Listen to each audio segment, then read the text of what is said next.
Hey Summoners, Shakarez or Kaylebot here for another in-depth Kayle matchup guide, and today I chose Ziggs because it was the most voted champion on the poll that I did for the matchups, and I'll keep doing a poll for every episode, so you'll keep voting on your favorite matchup you want to see for Kayle, and I'll explain in depth how it works. So now let's go on to the matchup, and as you can see I already have Ziggs at low health, and this is because level 1 and level 2 you should approach the lane super aggressively. You should walk up to him like I just did and start chunking him down with your E.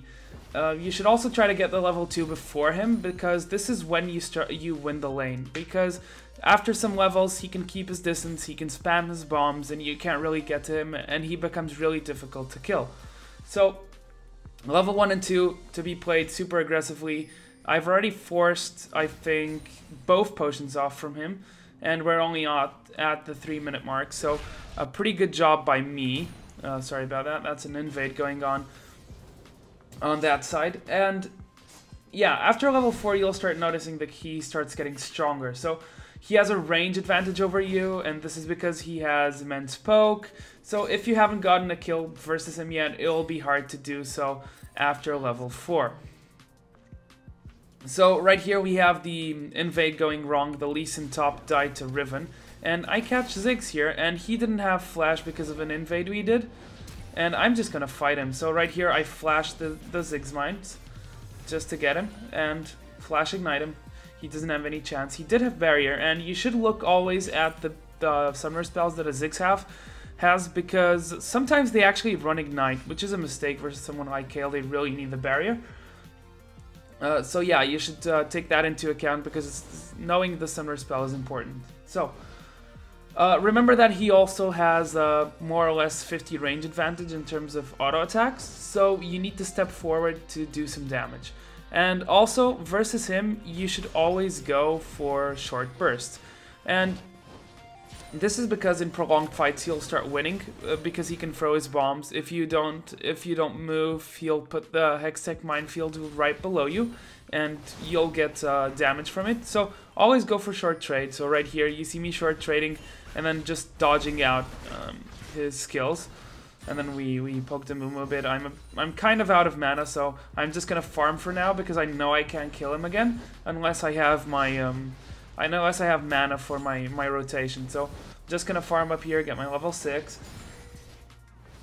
And yeah, remember that you can buy a Crystalline Flask if you think the poke is too much. What I prefer doing is, instead of going for the Crystalline Flask, going for the double Dorns. Gives me a lot of mana regen, gives me a lot of sustain, gives me a lot of health. So I enjoy the Dorans, the double Dorans with some extra potions. I think it really helps Kayle survive this lane. And especially if you're in a situation where he has blue and you don't, you'll definitely feel the need for a Crystalline Flask or for double Dorans. And this is another mistake: when your jungler wants to give you blue, you either immediately go for blue, or this happens. So Ziggs just stole my blue because he actually had a ward there, but even without the ward he could have just predicted it. So the way you do your blue buff is you go there when it's full health, because if he ults thinking it's low health, he'll just bring it down and won't kill it. So right there he gets my blue, and the lane becomes a bit harder just because he has that mana advantage over me, that mana regen that will let him spam forever. But yeah, you can, if you have blue and he has blue, you can pretty much win the matchup, as long as you don't screw up too much. So he keeps pushing, he can stay in lane. That's the Hextech right there. And see that when I tried to go for more prolonged trades, I tried to auto him more than once. He just backed off and threw another bomb at me, so I really can't do much. So another tip versus Ziggs, and this is regarding the bombs. I'm getting hit pretty hard there.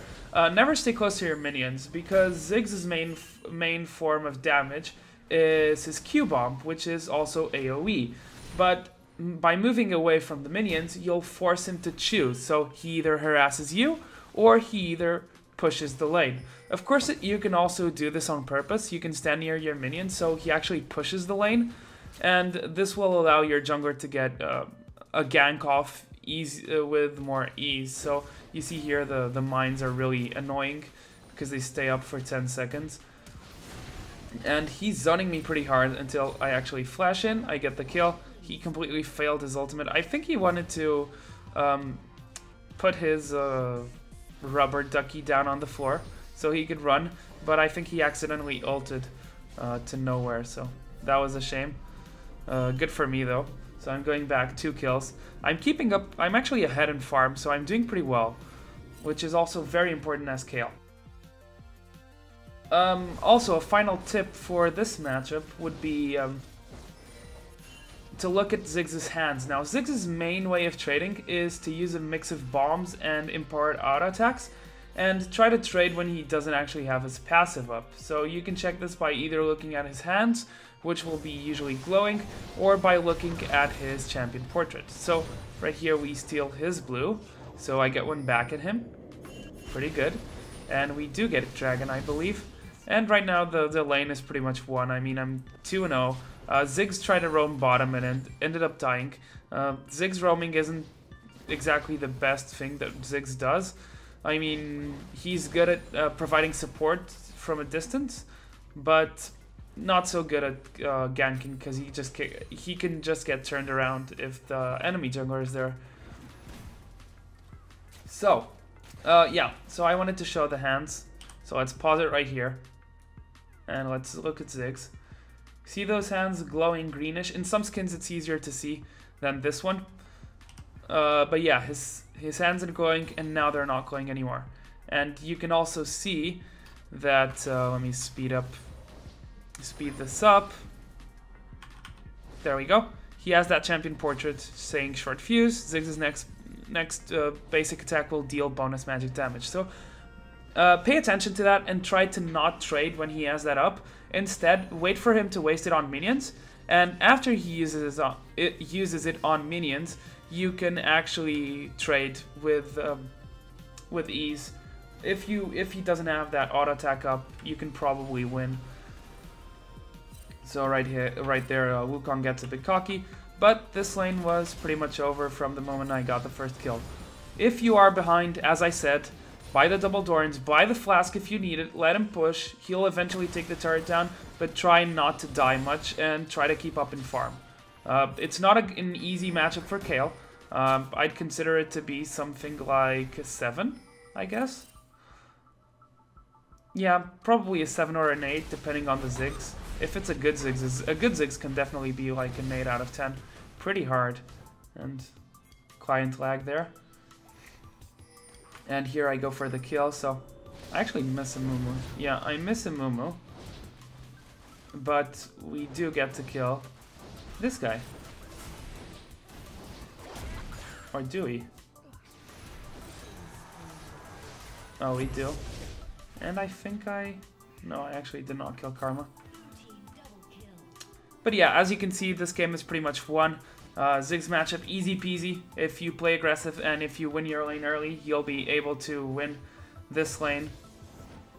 And yeah, I hope you guys enjoyed the laning and the tips versus Ziggs.